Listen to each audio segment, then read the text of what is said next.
The hour is 3:00 a.m. on June 6, 1944, and high atop the cliffs overlooking Omaha Beach, a German major presses his face against a chilled periscope lens, straining to pierce the absolute blackness before him.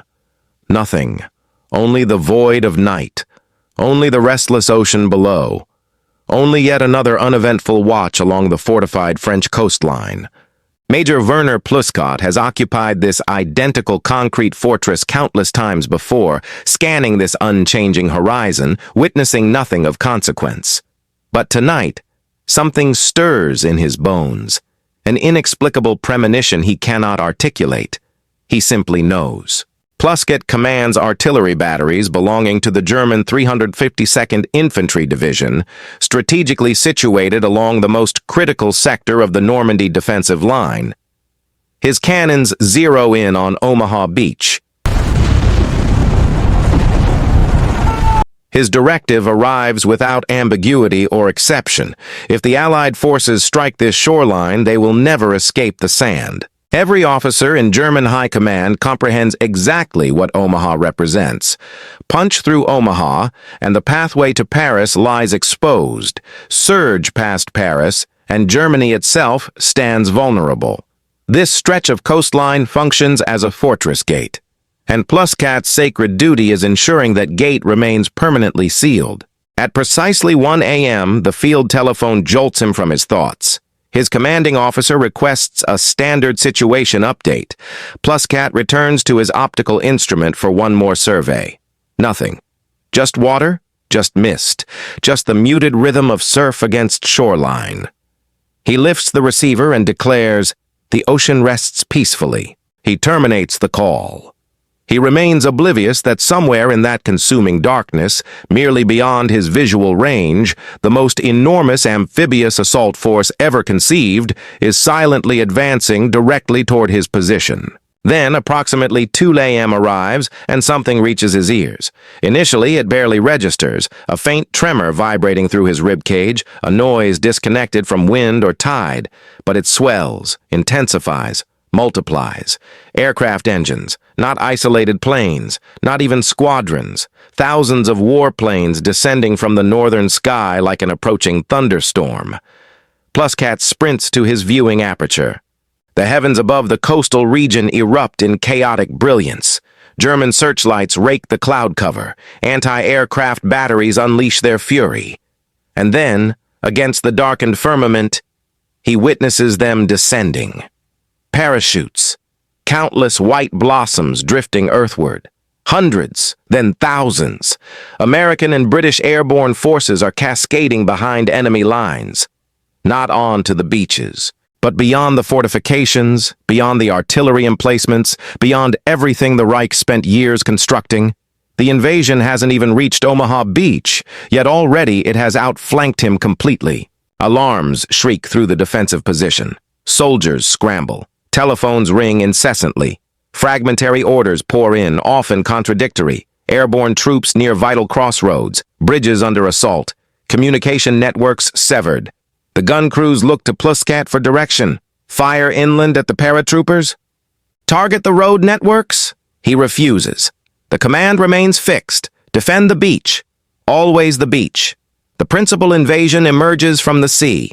Consequently, his heavy artillery remains trained on the water, and time drags forward through smoke and disorientation. By approximately 5:30 a.m., pale morning light begins bleeding across the channel. Pluskat returns to his periscope for another observation sweep. He scans from one limit of visibility to the other, and then his breath catches. His hands freeze against the apparatus. His mind simply blanks because the ocean is absolutely saturated with vessels. Not 10 ships, not 100. The entire visual field from edge to edge is crammed with dark silhouettes. Battleships, cruisers, destroyers, transport vessels, landing barges. Rank upon rank stretching endlessly in every direction. Over 5,000 ships and landing craft in total among history's largest naval armadas. And every single one points directly at the Normandy coast, at Omaha Beach, at his artillery batteries. His hands quiver as he seizes the telephone. He reports to his commander that ships blanket every visible surface of the ocean. The horizon has disappeared beneath steel. For several heartbeats, absolute silence grips the bunker. Then the voice on the other end commands him to compose himself. Pluskat offers no reply because in that singular moment, peering through that optical sight at that impossible vista, he grasps something that no battlefield order, no commanding officer, and no amount of reinforced concrete can alter. Germany hasn't merely been invaded. Germany has been overpowered. Before the telephone conversation concludes, the horizon erupts in flames. Allied naval artillery commences their barrage. For an instant, only blinding incandescence. Then the concussion arrives, a shrieking, howling roar tearing across the heavens. Enormous naval projectiles smash into the escarpments above Omaha. The bunker convulses violently. Concrete particles shower from overhead. Structural cracks spider across walls. Outside, defensive positions requiring years to complete explode in fire, earth, and fragmented stone. Pluskat bellows orders to return fire. His 155mm cannons answer the fleet. One after another, thunderous reports echo across the coastline. But for every round his battery discharges, the Allied warships respond with 12.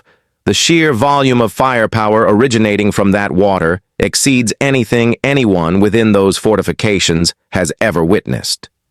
The atmosphere fills with smoke. Telephone connections fail. Messengers sprint between positions delivering handwritten communications. And still, the armada advances steadily closer. At 6:30 a.m., the assault barges materialize. Small, flat-bottomed metal containers grinding through violent surf, hundreds of them pushing through smoke, shell impacts, and crashing waves, heading directly for the sand, directly toward the obstacles, directly into the teeth of the defensive guns. Inside those metal boxes stand American soldiers, young men, predominantly teenagers and early 20-year-olds. Seasickness racks many after hours of rough water. Some offer prayers, others weep openly, feeling no shame in their fear. Some stare fixedly at the metal ramp before them, knowing that when it lowers, no escape exists, no shelter remains, and no retreat is possible. Consider that reality, occupying that vessel, understanding the carnage awaiting on the opposite side of that ramp, recognizing that the approaching moments might constitute the final moments of existence. Then the ramps fall. American infantrymen surge into the shallows. Some step off into chest-deep water. Others sink beneath the burden of 60 pounds of equipment and never resurface. Some are struck down before they complete their first stride. The MG-42 machine guns positioned along the bluffs commence their devastating work, that distinctive tearing, ripping report echoing across the entire shoreline. Tracer rounds slice through the surf in long, flat trajectories. The initial assault wave is being systematically destroyed.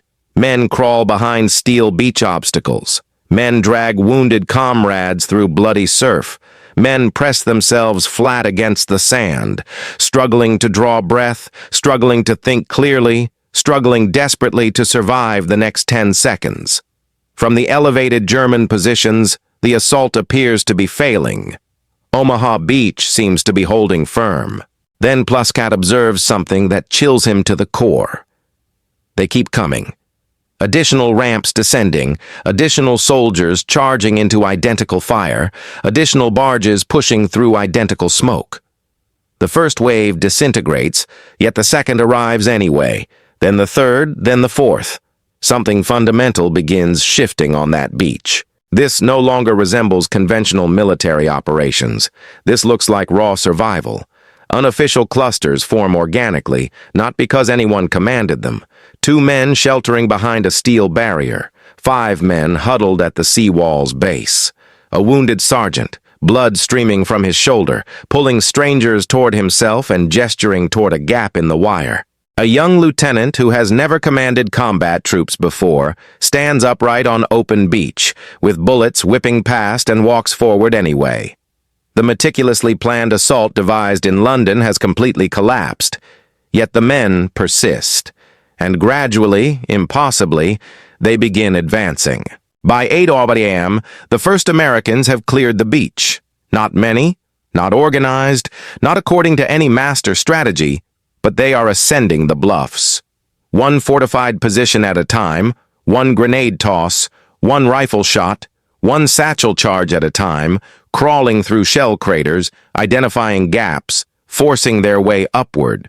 Not because Omaha has become safe, but because remaining on that sand guarantees certain death. At 8:45 a.m., Pluskat's batteries begin falling silent, ammunition stocks nearly exhausted, some guns destroyed outright, others simply unreachable through the unrelenting bombardment. The defensive fire from the bluffs weakens significantly. Pluskat surveys the beach one last time. What confronts him is not a failed invasion. What confronts him is a foothold. The shoreline remains littered with wreckage, flames and bodies from both sides. But the Americans are not retreating. They are pushing inland now. Vehicles are arriving ashore. Supplies accumulate on the sand. The terrain he swore to defend at any cost has transformed into an entryway.